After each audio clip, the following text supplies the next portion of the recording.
하나님의 말씀 봅니다. 사무엘상 13장 15절에서 23절까지,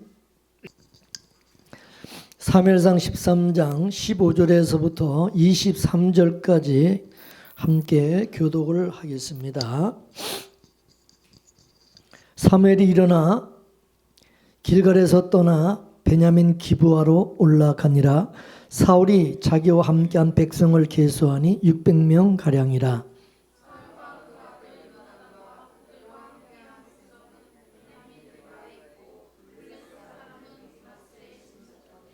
노략꾼들이 3대로 블레셋 사람의 진에서 나와서 한 대는 오브라 길로 말미암아 수알 땅에 이르렀고,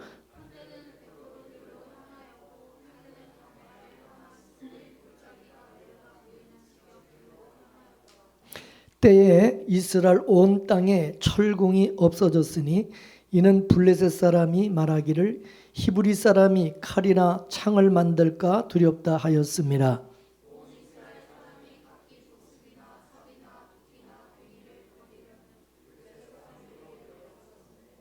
곧 그들이 괭이나 삽이나 쇠스랑이나 도끼나 쇠채찍이 묻을 때에 그리하였으므로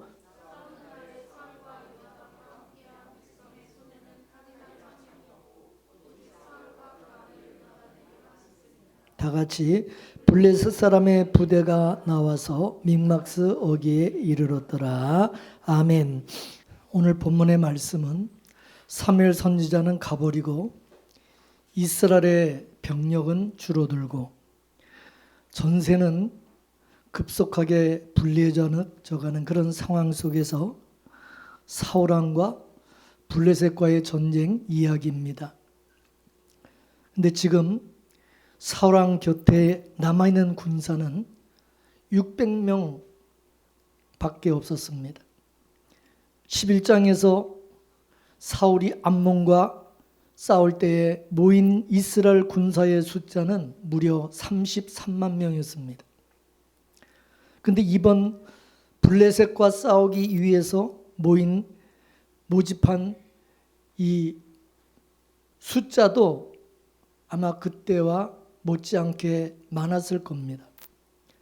그런데 7일이 지난 후에 다 도망가고 최종적으로 남아있는 숫자는 겨우 600명 정도만 남아 있었습니다. 이 600명이 사무엘상 13장 5절 말씀에 보면 병거가 3만이고 마병이 6,000명이고 백성은 해변에 모래같이 많은 이 블레셋과 싸워야 되는 그런 상황이었던 겁니다. 한번 생각해 보십시오. 이거는 숫자적으로 비교가 안 되고 게임이 안 되는 그러한 싸움인 겁니다. 그 당시 이스라엘 땅에는 또한 철공이 없어가지고 사울왕과 그 아들 요나단만 칼을 가지고 있었다고 그랬어요. 그 당시 블레셋 군인들이 이스라엘의 무기를 철저하게 통제를 했다고 하는 뜻입니다. 원래 이스라엘에 철공이 없었던 것은 아니었어요. 그들은 강대국 애굽에 있을 때부터 쇠를 다루는 기술을 가지고 있었어요. 또한 가나안 땅에는 철광석이 묻혀 있었어요. 근데 블레셋에게 압제를 당하면서 이스라엘의 농기구 외에는 철제품을 소유할 수 없게 만든 겁니다. 따라서 이스라엘의 철공들이 다 사라지고 말았어요. 학자들은 블레셋이 이스라엘을 침략했을 때에 이스라엘의 철공들을 전부 다 납치한 것으로 추측을 합니다. 고대 국가에서 승전국이 패전국에 대하여 취하는 일련의 정략적 조치로서 그 같은 일들은 역사적으로 매우 흔한 일이었기 때문입니다. 그래서 오늘 본문 20절 말씀을 다시 한번 볼까요? 시작. 온 이스라엘 사람들이 각기 보습이나 삽이나 도끼나 괭이를 벼리려면 블레셋 사람들에게로 내려갔었는데 그랬어요. 그 당시 블레셋이 이스라엘을 군사력뿐만 아니라 경제적으로 예속시키기 위해서 정책을 펴고 있었다고 하는 것을 알 수 있는 대목입니다. 따라서 이스라엘 사람들은 농기구조차 자체적으로 자기들이 그거를 벼릴 수가 없고 블레셋에 의지해서 그런 농기구도 가서 다시 그걸 벼리려면 그걸 다시 그거를 이제 날카롭게 해서 쓰려면 블레셋으로 가야 됐어요. 블레셋까지. 근데 그건 또 평화 시에나 그렇게 할 수 있는 거지, 이 전쟁 시에는 그것도 할 수가 없는 거예요. 전시에 어떻게 블레셋까지 가가지고 농기구를 벼려옵니까? 그래서 22절 말씀, 오늘 본문 22절을 한번 보겠어요. 시작.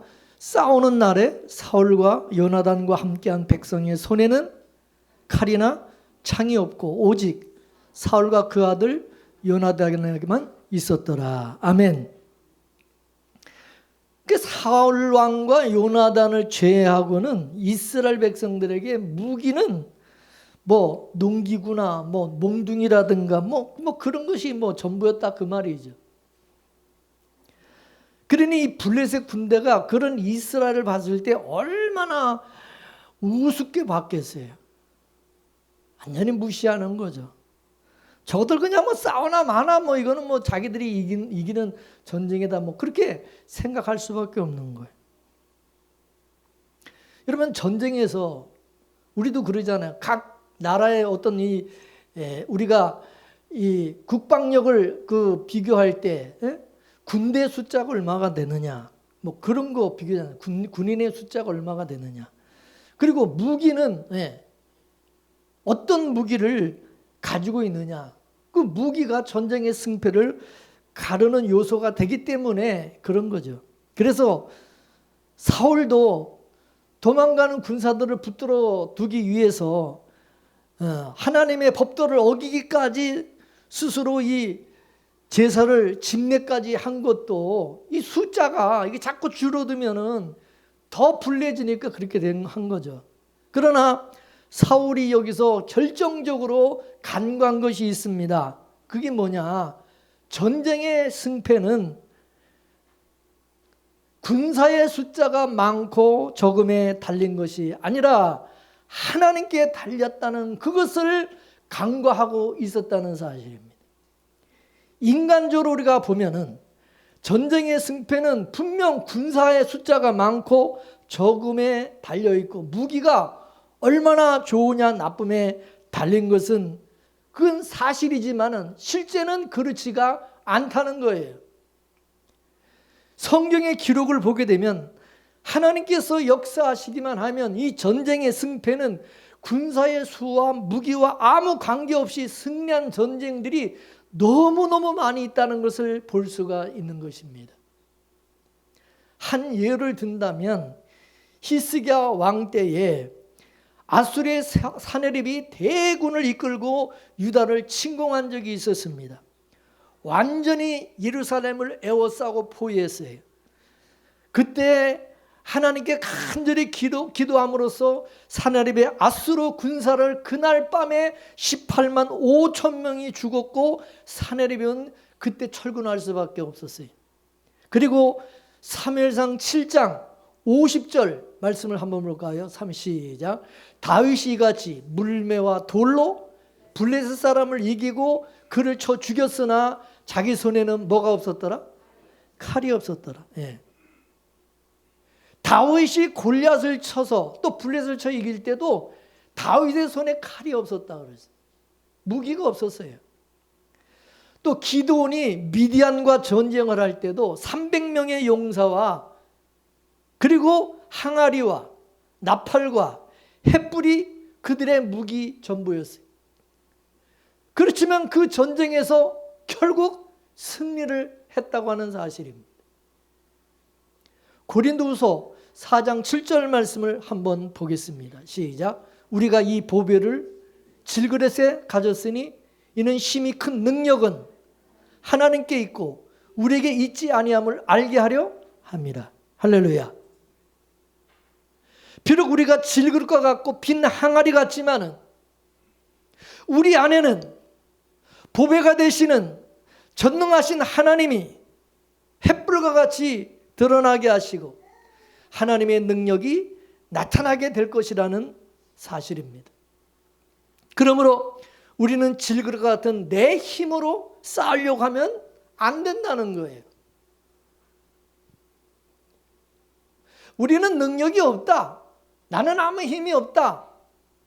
그걸 하나님께서 가르쳐 주시고, 그리고 능력은 하나님께 있다. 그거를 하나님의 백성들에게 끊임없이 주지시키고 알게 하시는 거예요. 그러니까 저와 여러분도 마찬가지예요. 우리가 힘이 없다는 것을, 능력이 없다는 걸 너무 그걸 자꾸 강조하고 그걸 자꾸 부각하면 안 돼요. 우리는 원래 없어요. 그러나 하나님의 능력이 있음을 우리는 항상 그거를 믿고 의지해야 된다 그 말이에요. 믿습니까? 우리 안에 있는 보배가 되시는 예수 그리스도로 싸워야 되는 것이고, 우리 안에 계시는 성령님과 하나님의 그 능력을 의지해야 된다는 거예요.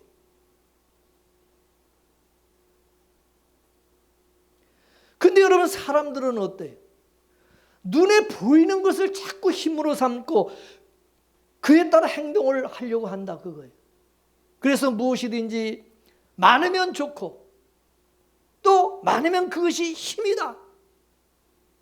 그래서 사람들은 자기 어떤 힘을 과시하기 위해서 많은 재물을 자랑하고 자기를 따르는 사람들의 숫자가 많은 것을 그걸 막 과시하는 거죠.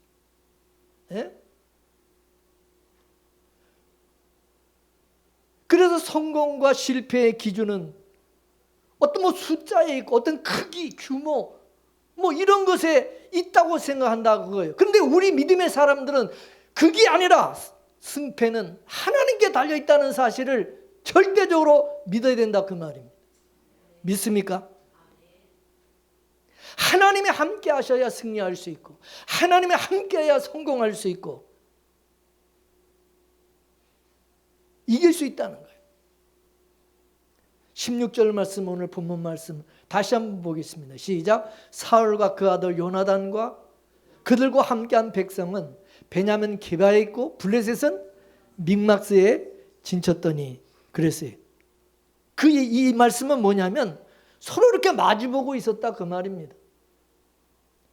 가까운 거리에 진을 치고 있으니까 어때요? 다 보이는 거예요. 실력도 다 드러나고 군사의 숫자도 다 노출이 되고, 그리고 무기도 어떤 무기를 가지고 있는지 다 보이는 거야. 다 보이는 거야. 위장 전술을 쓸 수도 없어요. 적에게 우리의 모든 전력이 다 노출이 돼서 다 보이는 거야. 그리고 이스라엘 쪽에서도 블레셋이 얼마나 강력한 군사력을 가지고 있는지도 다 이렇게 눈으로 이렇게 볼 수 있는 그런 지근거리에 서로 진을 치고 있었다 이거예요.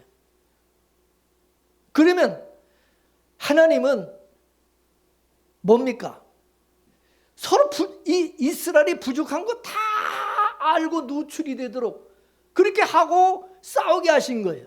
그럼 뭐요? 이 싸움은 무기로 싸워야 돼요? 믿음으로 싸워야 되는 전쟁이에요. 예? 하나님이 이거는 믿음으로 싸우도록 하기 위한 전쟁이라는 사실이죠. 본문 17절 또 18절 말씀 보겠습니다. 시작.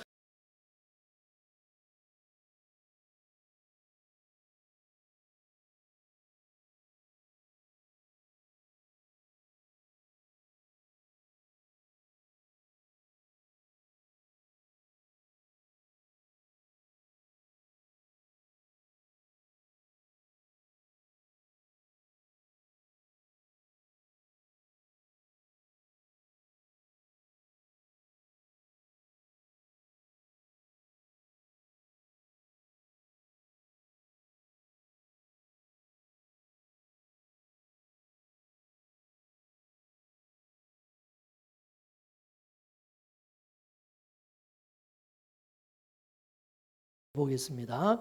시작. 내가 나가서 대적과 싸우려 할 때에 말과 병거와 민중이 너보다 많음을 볼지라도 그들을 두려워 말라.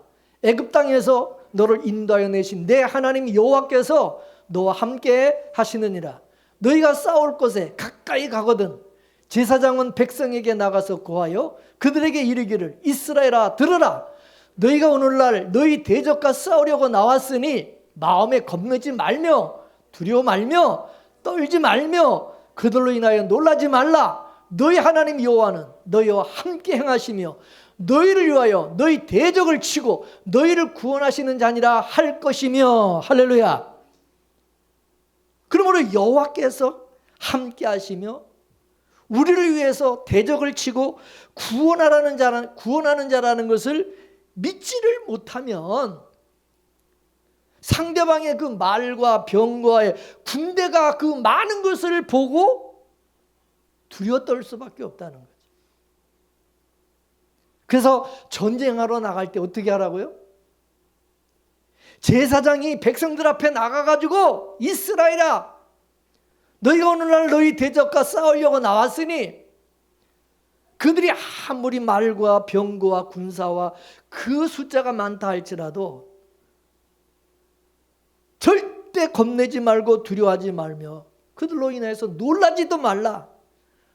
너희 하나님 여호와께서 너희와 함께 행하시며 너희를 위하여 너희 대적을 치고 구원하신 자니라.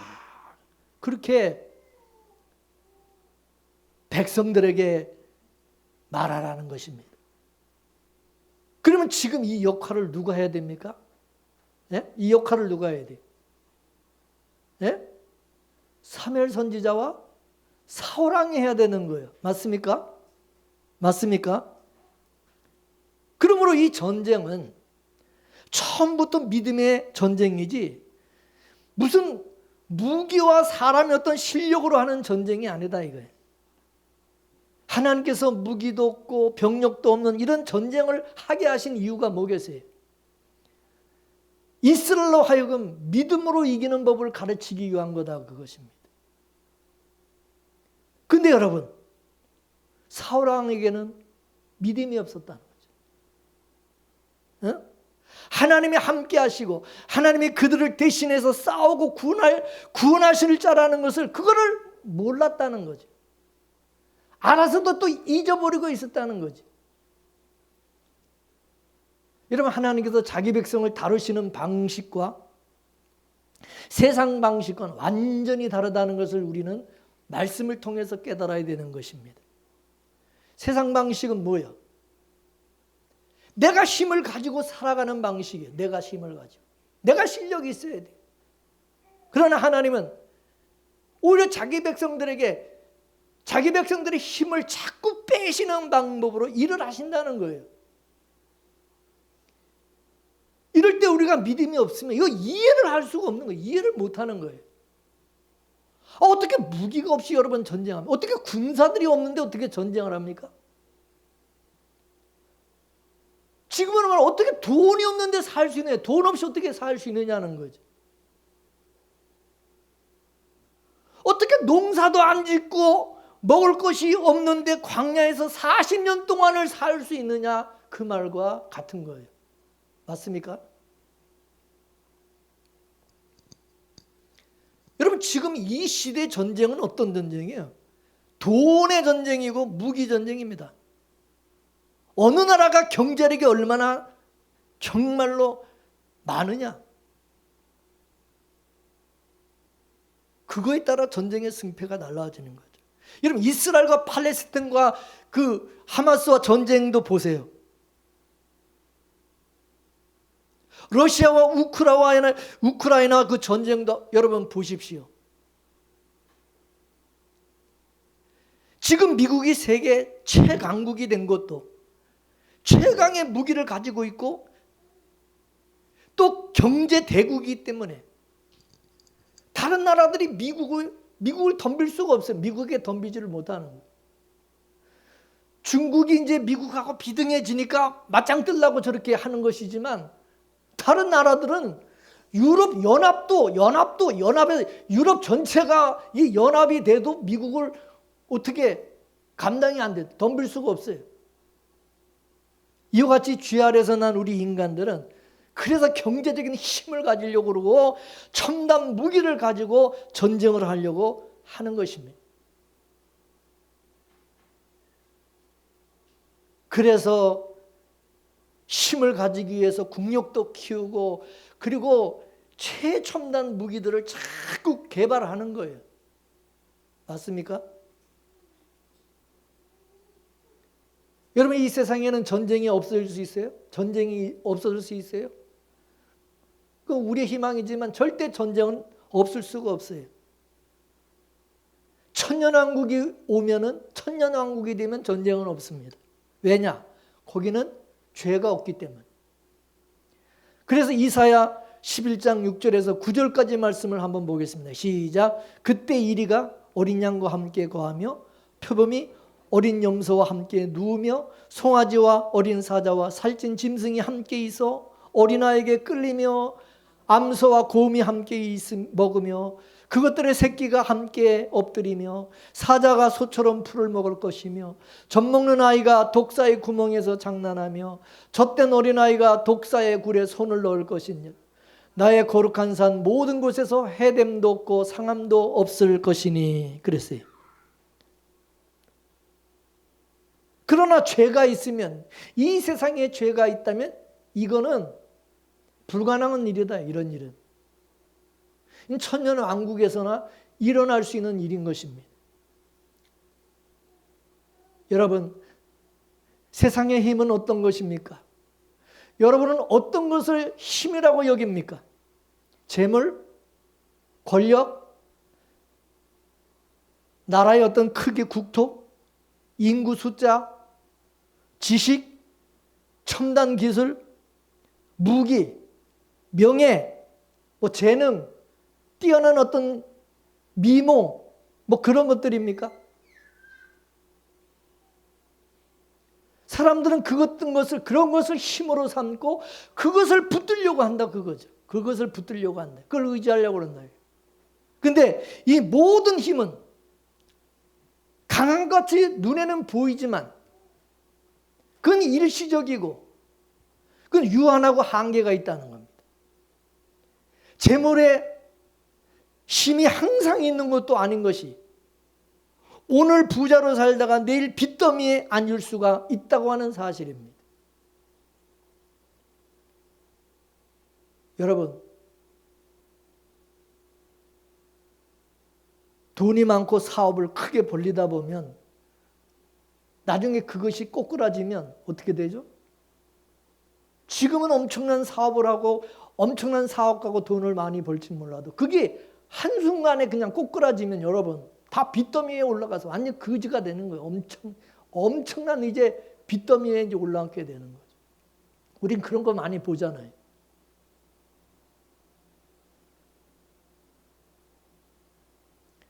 그리고 세상을 쥐고 흔들며 날아가는 새도 떨어뜨리는 막강한 권세와 권력을 가지고 있어도 하루아침에 나락에 떨어지며 비참한 신세가 될 수가 있다는 것입니다.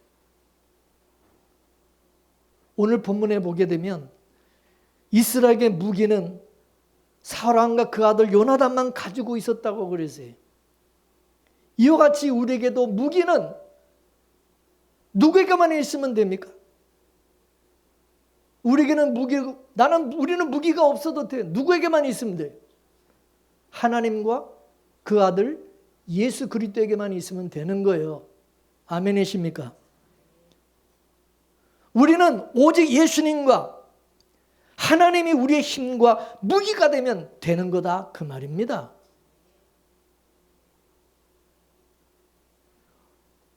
오히려 이 세상에 무기가 많고 또 힘이 많아가지고 그걸 자꾸 의지하게 되면 오히려 재앙이 된다고 성경을 말씀해요. 오히려 그것이 우리에게 재앙이 된다는 거예요. 복이 아니라.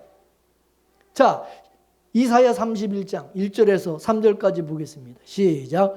도움을 구하러 애굽으로 내려가는 자들은 화 있을진저 그들은 말을 의뢰하며 병거의 많음과 마병의 힘이 강함을 의지하고 이스라엘의 거룩하신 자를 앙모치 아니하며 여호와를 구하지 아니하거니와 여호와께서도 지혜로우신즉 재앙을 내리실 것이라 그 말을 변치 아니하시고 일어나서 악행하는 자의 집을 치시며 행악을 돕는 자를 치시리니 애굽은 사람이요 신이 아니며 그 말들은 육체요 영이 아니라 여호와께서 그 손을 드시면 돕는 자도 넘어지며 도움을 받는 자도 엎드러져서 다 함께 멸망하리라. 아멘.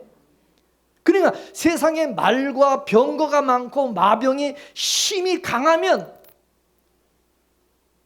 그거 좋을 것 같죠? 여러분 돈 많으면 좋을 것 같죠? 재산이 많으면. 아니라는 거. 왜?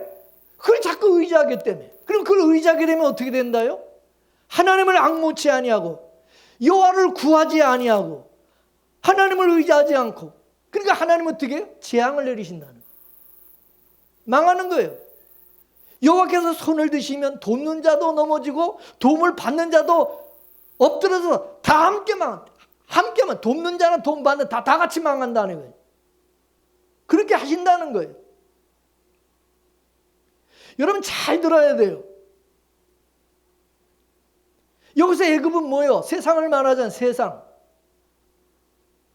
세상 부귀를 자꾸 쫓아가고 세상의 어떤 힘을 자꾸 의지하는 것을 의미하는 것입니다. 그러나 세상 것이 아무리 화려하고 아무리 대단하고 힘 있어 보여도 그거 의지하지 말라는 거예요. 그거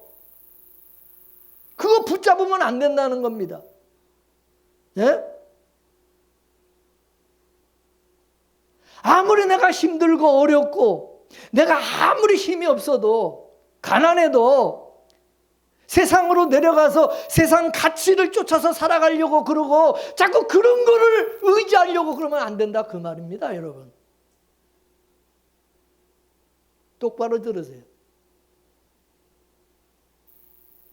여러분 다윗은요 돈도 없고 다윗은 권력도 없고 심지어 생명이 경각에 달린 순간까지 쫓겨다녔어요. 맨날 쫓겨다녀요. 그러나 다윗은 좌절하지 않았고 그는 희망의 끈을 놓지 않았어요. 그 이유가 뭡니까? 다윗은 하나님을 힘으로 삼았기 때문입니다. 나중에 다윗은 이스라엘의 왕이 되었지만은 세상의 그 어떤 힘을 자신의 힘으로 여기지 않고 모든 힘의 근원이 되시는 하나님, 그 하나님만을 자신의 힘으로 삼고 살았던 겁니다. 자, 시편 18편 1절에서 3절까지 보겠습니다. 시작. 나의 힘이 되신 여호와여, 내가 주를 사랑하나이다. 여호와는 나의 반석이시요 나의 요새시요 나의 건지시는 자시요 나의 하나님이시요 나의 피할 바위시요 나의 방패시요 나의 구원의 뿌리시요 나의 산성이시로다. 내가 찬송받으실 여호와께 하리니 내 원수들에게서 구원을 얻으리로다. 할렐루야. 다시는 시편 23편 1절에 보내서 여호와는 나의 목자시니 내가 부족함이 있대 없대요? 부족함이 있대 없대요? 부족함이 없으리라. 인간적으로 보면 다윗이 왜 부족한 것이 없어요? 부족한 건 많지. 근데 다윗은 여호와가 나의 목자가 되시면 끝난다. 부족한 거 아무것도 없다. 하나님이 나에게 있으면 다 있는 거고 하나님이 없으면 다 없는 거다 그거죠. 아멘이십니까? 우리에게 예수가 있으면 다 있는 거고 예수가 없으면 다 없는 거와 같은 거예요.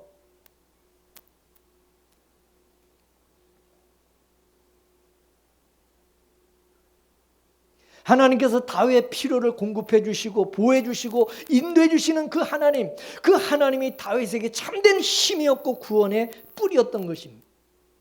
근데 그 하나님은 우리 눈으로 볼 수 있어요, 없어요? 하나님을 눈으로 볼 수 있어요, 없어요? 하나님의 음성을 우리 귀로 이렇게 들을 수 있어요, 없어요? 직접? 그 하나님을 우리가 감각으로 느낄 수 있어요, 없어요? 하나님을.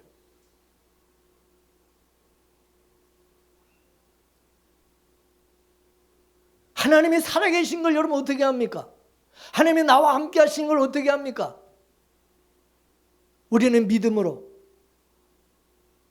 성령이 하나님의 성령으로 나와 함께 하심을 우리는 그거를 믿고 또 알고 있어요.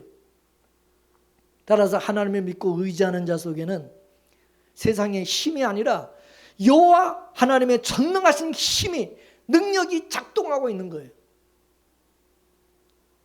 여러분, 천년왕국도 천국도 마찬가지지만은 우리 안에, 그리고 우리 주님의 몸된 교회 안에는 여러분, 세상의 힘이 작동하는 것이 아니라 하나님의 힘이 작동하는 곳이라는 것을 알아야 됩니다. 따라서 눈에 보이는 것을 의지하는 이 불신앙의 이 시대에 우리는 눈에 보이지 않는 영원하고 참된 힘이 되시는 그 하나님, 그 하나님을 의지하고 그 하나님을 나의 힘으로 삼고 살아가는 그런 저와 여러분이 될 수 있기를 원합니다.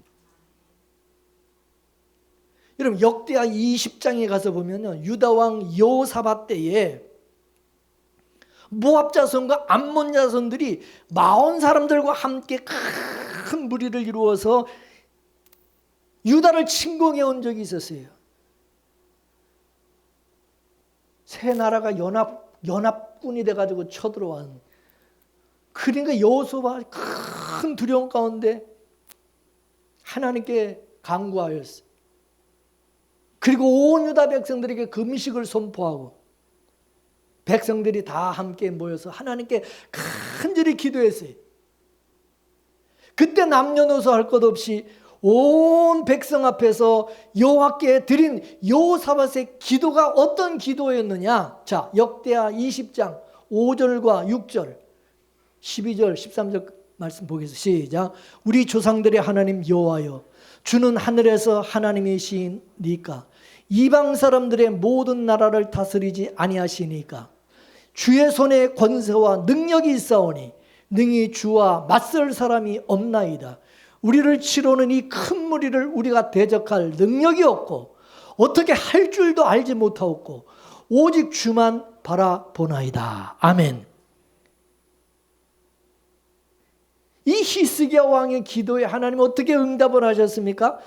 자, 역대하 20장 15절 17절 다 같이 읽을까요? 시작. 온 유다와 예루살렘 주민과 여호사밧 왕이에요. 들을지어다. 너희는 이 큰 무리로 말미암아 두려워하거나 놀라지 말라. 이 전쟁은 너에게 속한 것이 아니요 하나님께 속한 것이니라. 내일 너희는 그들에게로 내려가라. 이 전쟁에는 너희가 싸울 것이 없나니 대열을 이루고 서서 너희와 함께한 여호와가 구원하는 것을 보라.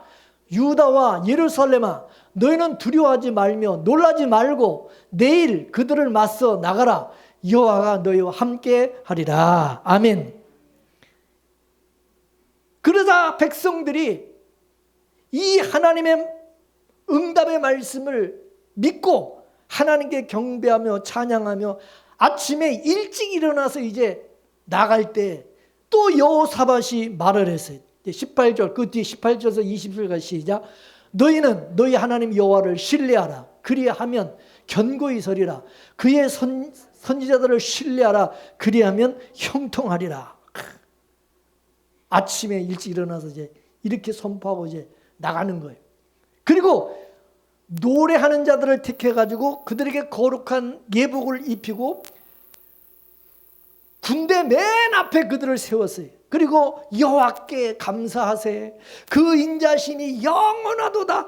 이 찬송을 부르면서 나갔어요. 이스라엘의 찬양대가 그 노래와 찬송을 시작할 때에 하나님께서 놀라운 일을 행하셨어요. 유다를 치러온 암몬 자손과 모압과 세일산 주민들이 패하여서 진멸당하게 되었고 이스라엘로 하여금 그날 어마어마한 전리품을 거두게 하셨어요. 따라서 모든 사람들이 여호사밧을 앞세우고 크게 즐거워하며 예루살렘으로 승리의 개선을 하게 하신 것입니다.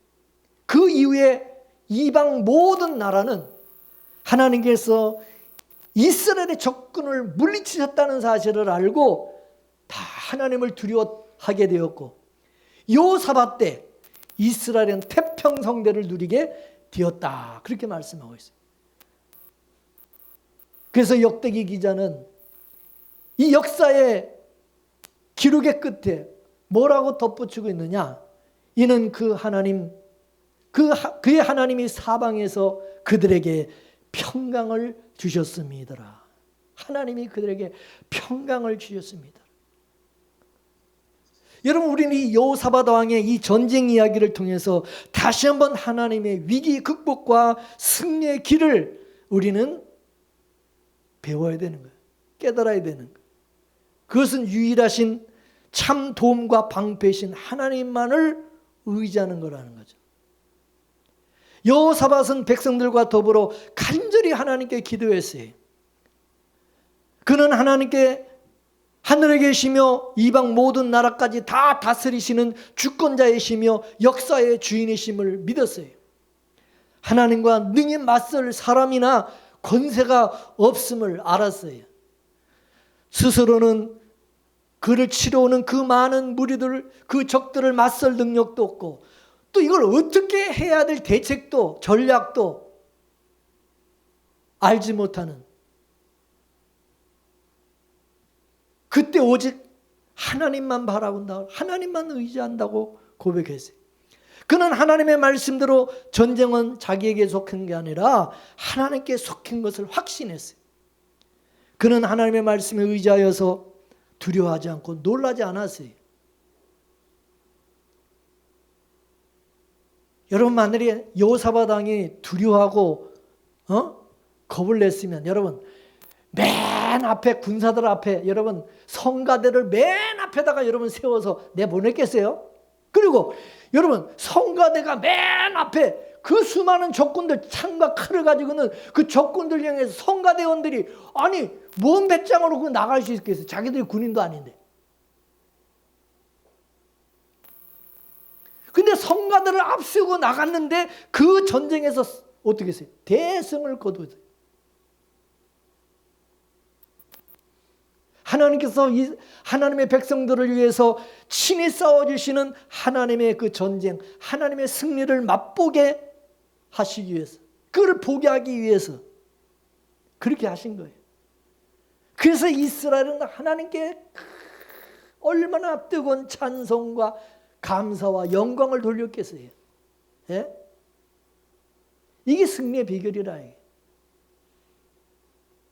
하나님께 이와 같이 찬양과 영광과 모든 존귀를 올려드리는 이게 바로 뭡니까? 이게 하나님께서 원하시는 거잖아요. 오늘날 우리 국민 대부분은 커다란 위기와 불안감에 쌓여 있어요. 국회를 장악한 다수의 야당에 의해서 대통령을 비롯한 수많은 관료들이 탄핵을 당했고, 또 트럼프가 미국의 대통령이 당선되면서 우방이고 뭐고 상관없이 관세 전쟁을 선포함으로 인해 가지고 온 세계와 국민들이 불안에 떨고 있어요. 우리나라도 마찬가지고.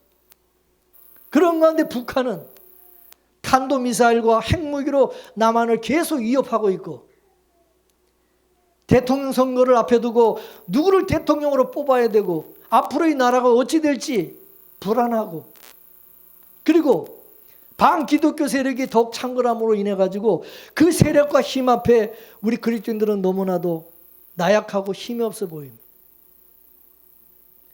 이때 우리가 여전히 붙잡아야 될 것이 뭐겠어요? 우리는 항상 하나님을 향한 믿음, 우리를 위협하는 세력이 우리 눈앞에 그냥 어른거리고 그 수많은 세력을 우리 눈앞에 하나님께서 우리 옆에 그걸 세워놓으신 것은 그들을 왜 우리 곁에다 놓으셨습니까? 그것들은 다 우상에 불과하다는 거죠. 그건 다 헛것이다. 그걸 알게 하기 위한 거죠. 그들의 우상들은 금과 은이요 사람이 손으로 만든 것이라. 입이 있어도 말을 하지 못하고, 눈이 있어도 보지 못하며, 귀가 있어도 듣지 못하고, 코가 있어도 냄새를 맡지 못하며, 손이 있어도 만지지 못하고, 발이 있어도 걷지 못하고, 목구멍이 있어도 작은 소리조차 내지 못하느니라. 우상들을 만드는 자들과 그것들을 의지하는 자들이 다 그와 같으니라 한 말씀을 우리는 마음속에 확실히 새겨놔야 될 줄로 믿습니다. 아무것도 아니에요. 그거 다 허세요. 그러므로 여러분, 지금 당장 엄청난 그 허세를 막 부리고 과시를 한다고 해서 여러분 두려울 거 아무것도 없다는 거예요. 예?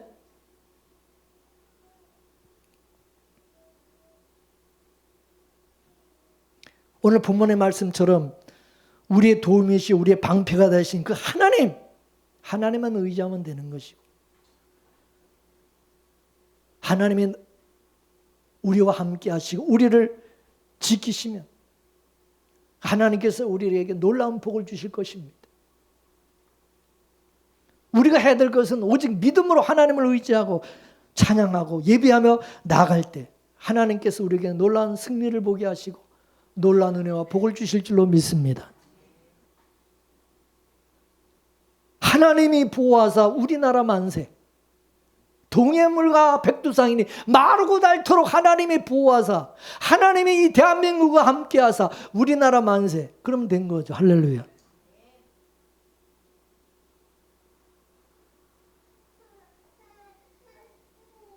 따라서 이 땅을 살아가는 우리에게 힘의 근원이 무엇이냐? 우리의 힘은 무엇이냐? 우리의 무기가 뭐냐?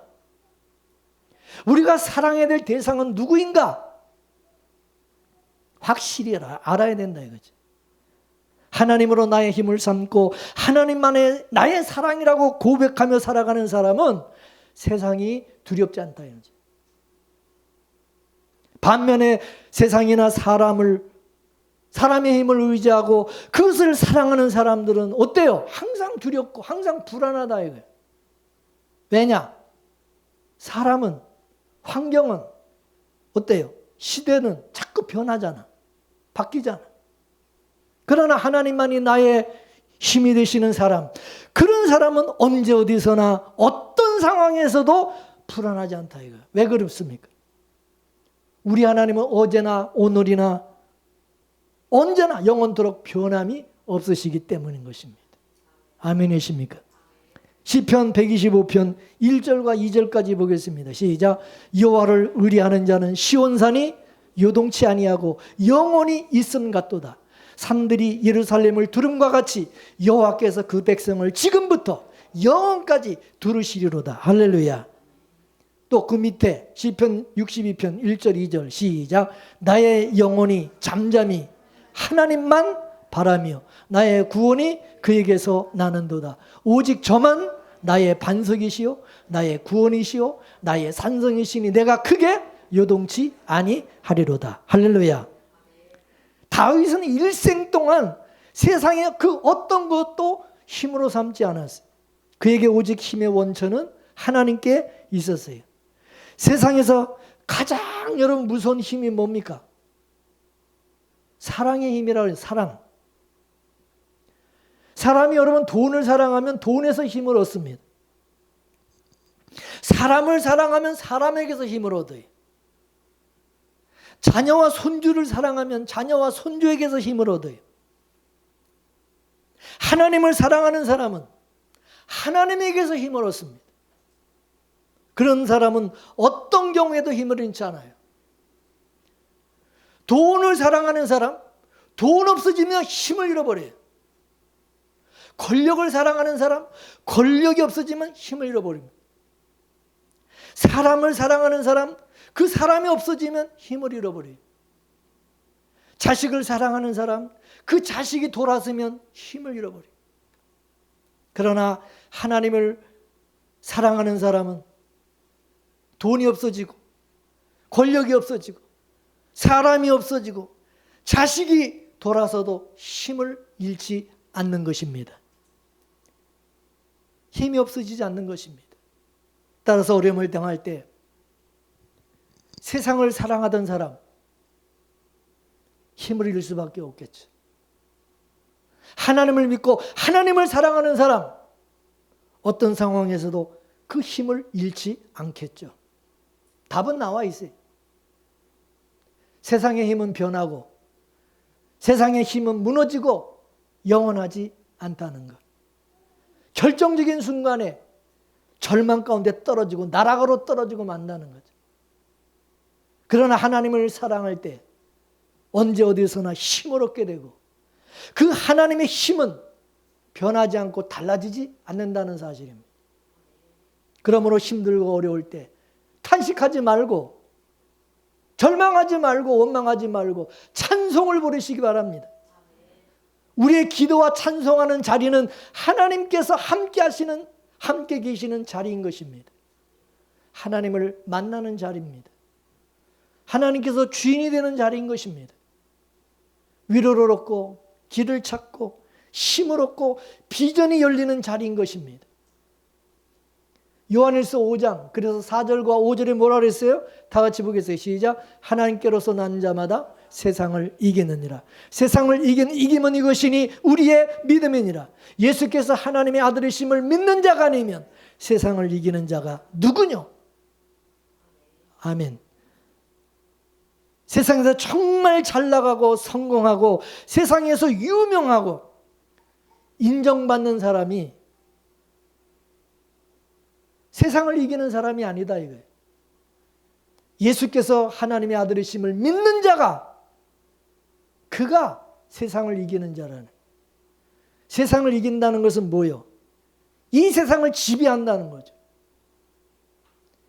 이 세상 임금과 신이라고 불리는 마귀를 이기는 것을 말하는 거예요. 마귀를 이기는 거예요.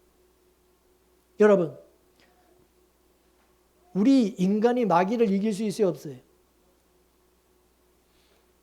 선과 악이 싸우면 여러분 누가 이겨요? 악이 이겨요, 선이 이겨요? 곡식과 여러분 잡초가 있어. 그럼 뭐가 더 잘 자라? 잡초가 더 강합니다. 뭐든지 여러분 이 세상은 악이 더 강해. 뭐든지 여러분 선은요 약해 보여요. 그런데 여러분 우리 예수 믿는 우리 성도도 마찬가지야. 우리도 세상을 우리 이길 수 없어. 우리 힘이 없어. 우리는 뭔 힘이 있어. 근데 하나님이 우리와 함께 하시기 때문에 그래서 이길 수 있는 거라는 거죠.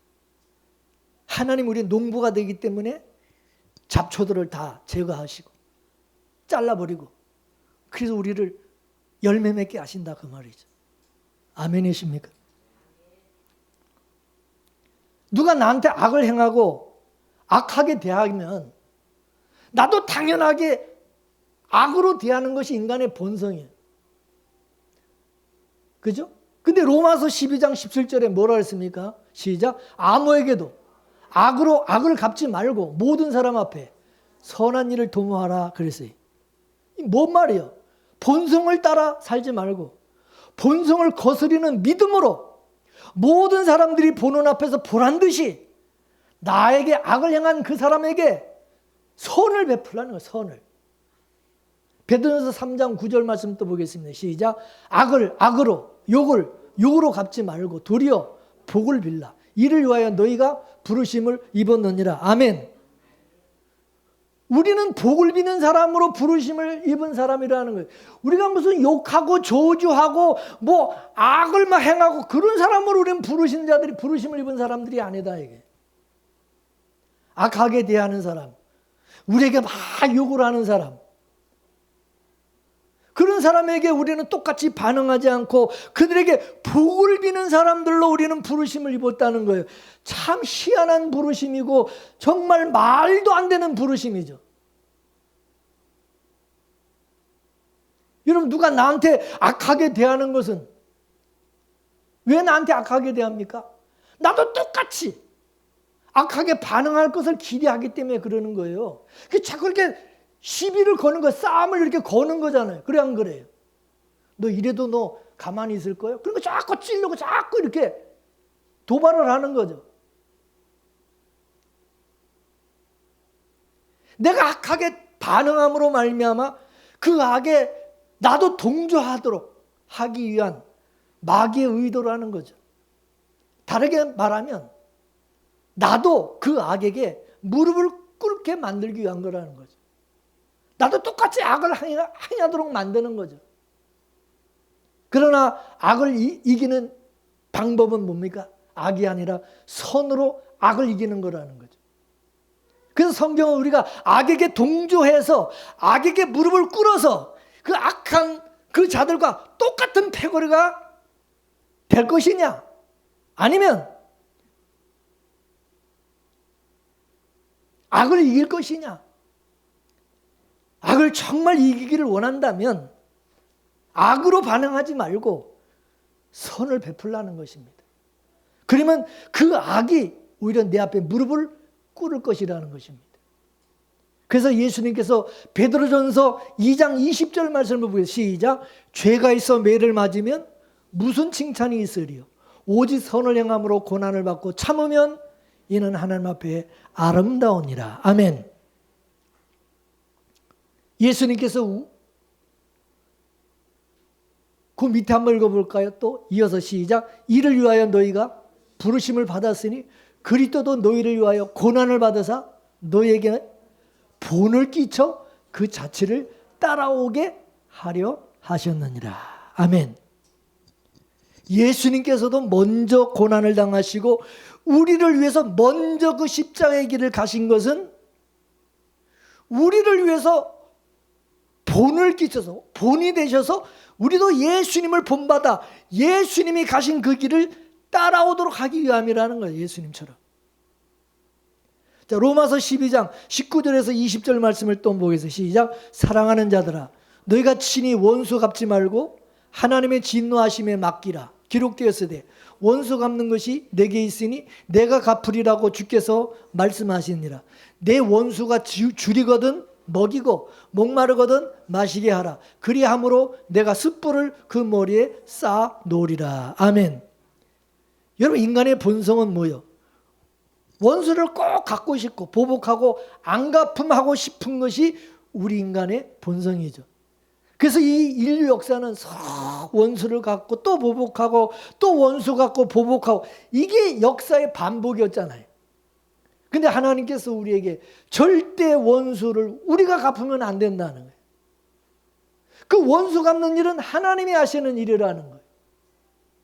우리가 보복하고 원수를 갚으면 하나님께서 할 일을 우리가 대신 하나님이 하는 일을 내가 하는 일이 된다는 거죠.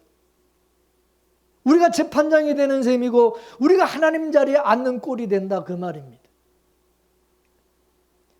우리가 정말 의인이고 정말 우리가 하나님처럼 완전한 사람이라면 우리가 원수 갚을 자격이 있을지 모르겠지만 그러나 우리도 하나님과 원수된 자였고 나도 죄인 중에 괴수고 근데 내가 무슨 원수 갚을 자격이 있느냐는 거죠.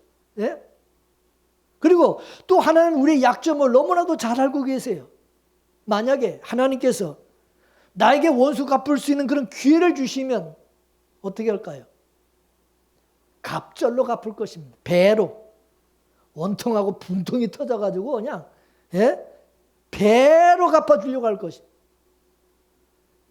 그가 나에게 해를 끼친 것보다 더 이상으로 우리는 갚아주려고 할 것입니다. 그래서 우리는 원수 갚는 것을 하나님께 맡겨야 된다는 거예요.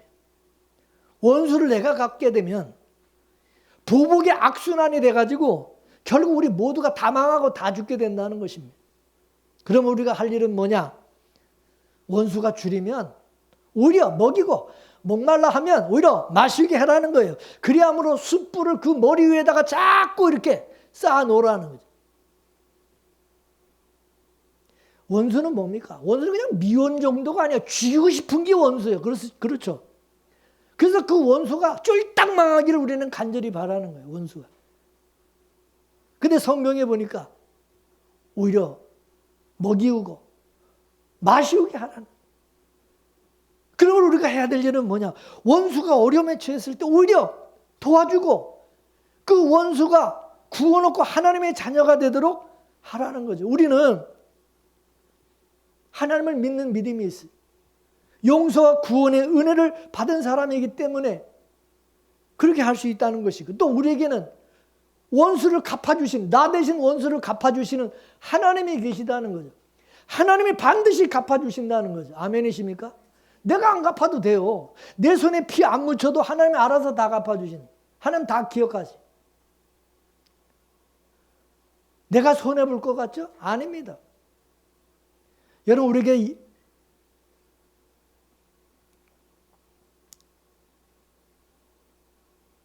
예수가 있는 사람은 다 있고 예수 없는 사람은 다 없다 그랬잖아요. 그러니까 예수가 없는 사람은 어떻게 해요? 세상의 힘을 의지할 수밖에 없어요. 세상의 힘을.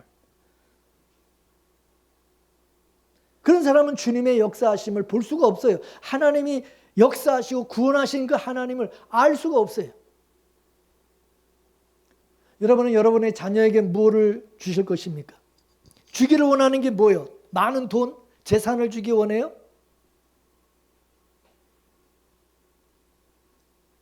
은과 금은 내게 없지만 나사렛 예수 그리스도 이름으로 일어나 걸으라고 한 것처럼 우리는 믿음을 물려줘야 돼. 믿음을 물려줘야 돼. 그래서 자식이 부모와 돈과 재산을 의지하는 게 아니라 오직 주님만 믿고 의지하며 하나님을 자신의 힘으로 삼고 살아가도록 해야 된다, 그것입니다. 이 세상의 힘을 자꾸 탐하는 것이 아니라 오직 여호와 하나님의 그 힘을 탐하는 그런 자녀들이 되게 해야 된다는 것입니다.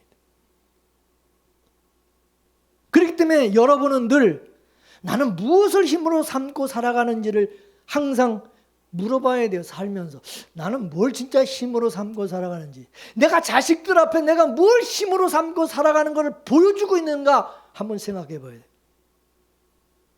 왜 하나님께서 나에게 무기도 안 주고, 왜 하나님께서 나에게 돈도 안 주고, 왜 하나님 나에게 왜 능력도 실력도 안 주고 이 세상을 살아가게 하시고 왜 전쟁을 하게 하셨을까? 하나님의 방법으로 이기는, 하나님의 방법으로 살아가도록 하기 위함이다, 그것입니다.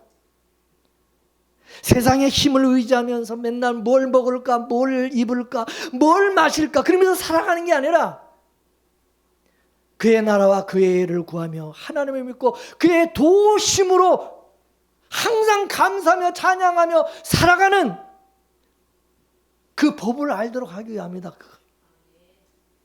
많은 이스라엘이 자기들의 힘으로 그 전쟁에서 이겼다면 그들이 하나님을 의지했겠어요? 의지하지 않았죠. 더 많은 무기를 만들고 더 많은 군사들을 이제 모집을 해가지고 그 의지에서 싸우려고 그러겠죠. 근데 무기도 없이 나가서 싸워서 이겼다면 그건 전적인 하나님의 은혜고 하나님의 도우심으로 이겼다는 사실을 알기 때문에 하나님께 감사하며 더 하나님을 의지하며 살아가게 될 것이라는 거죠. 여러분, 그래서 한번 이스라엘의 전쟁사를 한번 보십시오. 성경에 나와 있는 이스라엘의 전쟁사를 한번 보세요.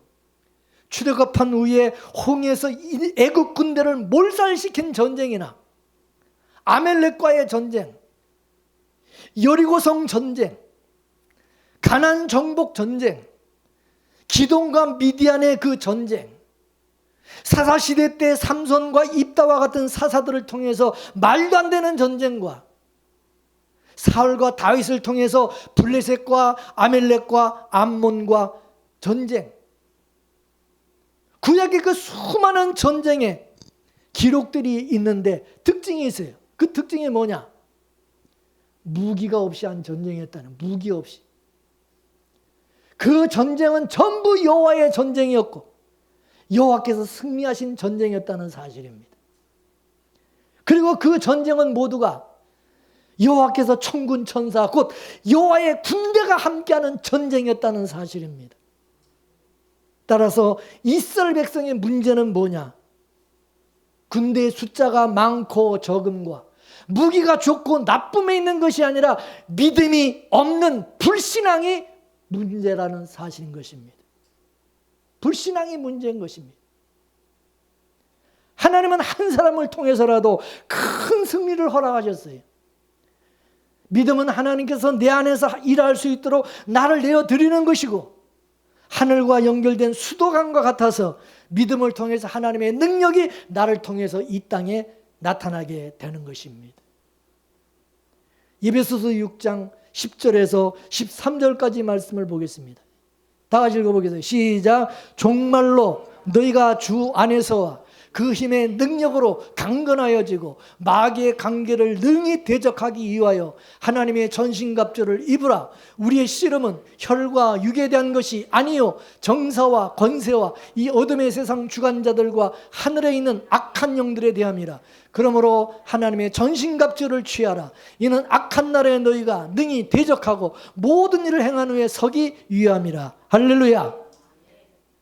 영적 전쟁은 우리 혈육, 사람들과의 싸움이 아니라 사탄과의 싸움인 것입니다. 따라서 이 싸움은 우리가 이길 수 없어요. 우리가 여러분 사탄과 어떻게 싸워 이겨요? 진리의 말씀이 되시는 예수님이 우리 중심에 서서 우리 중심에 계셔서 싸워주셔야 된다 이게. 따라서 우리는 사탄과의 영적 전쟁을 위해서 우리는 주 안에서와 그 힘의 능력으로 강건해져야 된다고 말씀하고 있는 것입니다. 우리는 예수 그리스도께서 이미 이뤄놓으신 이기신 그 승리를 우리는 받아들이고 그리스도 안에서 나는 이긴 자다. 우리는 이긴 자라는 사실을 믿고 모든 상황에서 믿음을 잃어버리지 말고 하나님의 힘의 능력으로 강건해지라 그 말입니다. 힘을 잃지 말고 기죽지 말고 두려워하지 말고 강건해지라는 것입니다. 영적 전쟁은 마음의 전쟁. 세상을 주관하는 이 마귀는 이미 이 땅에 속한 자들을 죽이고 도둑질하려고 항상 누리고 있어요. 그 중에서 가장 누리는 것이 바로 우리 마음이에요. 우리 마음을 사탄이 항상 누리고 있어요. 그래서 잠언 4장 23절 보겠어요. 시작. 무릇 지킬 만한 것보다 더 네 마음을 지켜라. 생명의 근원이 마음에서 난 마음에서. 그래서 이 마음을 노리는 마귀의 전략을 하나님이 아시고 그 어떤 것보다 너희는 마음을 지키라는 거예요. 너희 마음에 예수 그리스도가 계신지 너희 마음에 하나님이 계신지 믿음이 있는지 그거를 물으시는 거예요. 그 마음이 곧 우리예요. 우리는 마음을 잃으면 사실 다 잃는 거예요. 그러므로 우리는 의제에 아무 소용없는 눈에 보이는 무슨 세상이나 재물이나 도울 힘이 없는 인생도 어떤 권력, 권세 그런 거 여러분 의자 그거 붙들지 말고 그거 속지 말고 오직 하나님만 의지하며 오직 하나님을 나의 무기와 힘으로 삼고 믿음으로 담대하게 살아가는 진정한 하나님의 백성이 될 수 있기를 주의 이름으로 축원합니다. 축원합니다. 이 말씀을 생각하면서 우리 찬송가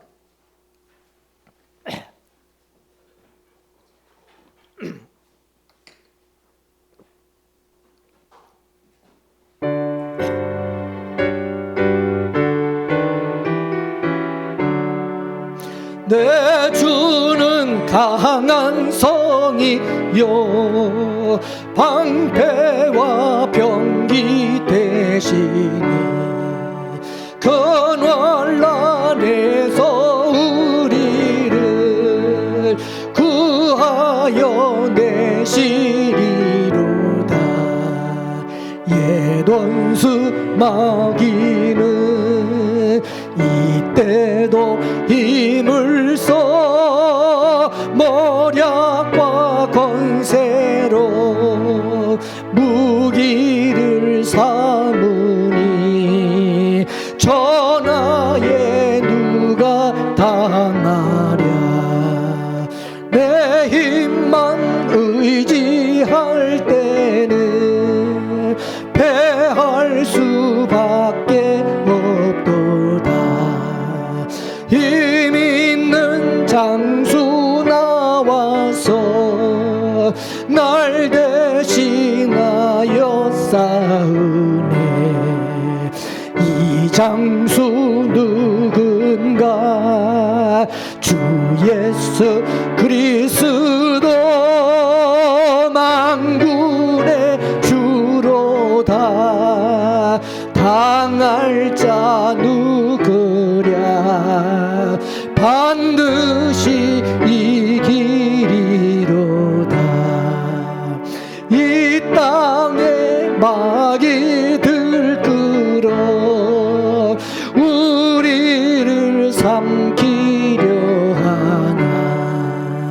겁내지 말고 섰거라. 진리로 이기리로다.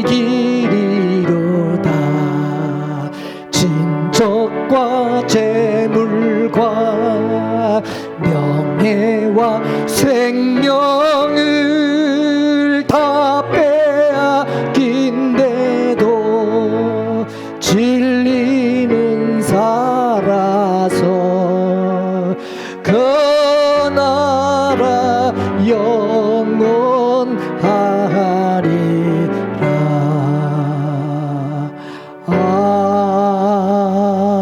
아멘. 기도하겠습니다. 하나님, 세상에서 우리가 가진 것이 없고 이것이 나의 힘이고 능력이라고 자랑할 것도 아무것도 없고 의지할 것도 없는 그런 인생이지만 우리에게는 전능하신 하나님 예수 그리스도가 우리에게 있사오니 주여, 우리에게는 예수 그리스도로 말미암아 우리는 만족하고 부족함이 없고 하나님만이 나의 힘이요 능력이시고 그 하나님이 주님이 나와 함께 하심을 우리는 늘 믿음으로 담대하게 승리자로 살아갈 수 있음을 믿습니다. 이스라엘 백성들에게 하나님이 무기도 주지 않고 군사도 부족한 가운데 전쟁을 하게 하신 것은 하나님의 전쟁을 경험하고 하나님이 전쟁에서 이기시고 이스라엘을 구원하신 것을 경험하고 오직 하나님만을 의지하고 하나님께 감사와 영광을 돌리며 살아가도록 하기 위함인 줄로 믿습니다. 오늘 우리도 마찬가지로 이 세상에서 정말로 힘도 없고 연약하지만 하나님을 의지함으로 하나님을 우리의 힘과 무기로 삼고 살아감으로 말미암아 사람들 앞에 당당하게 부족한 것이 없이 세상 사람 부러워하지 않고 꿀리지 않고 자녀들 앞에서도 하나님의 살아계심을 증거하며 살아갈 수 있는 우리 믿음의 성도들이 다 될 수 있도록 주여 도와주시옵소서. 항상 때를 따라 도우시고 하나님이 우리 편이 되어 주셔서 모든 원수들을 원수마귀를 이기게 하시고 대적하시고 원수를 갚아주시는 하나님께서 그 안에서 우리는 두려워하지 않고 낙심하고 항상 감사하며 살아갈 수 있는 저들 모두 되도록 도와주옵소서. 감사하며 예수님의 이름으로 기도 올리옵나이다. 아멘.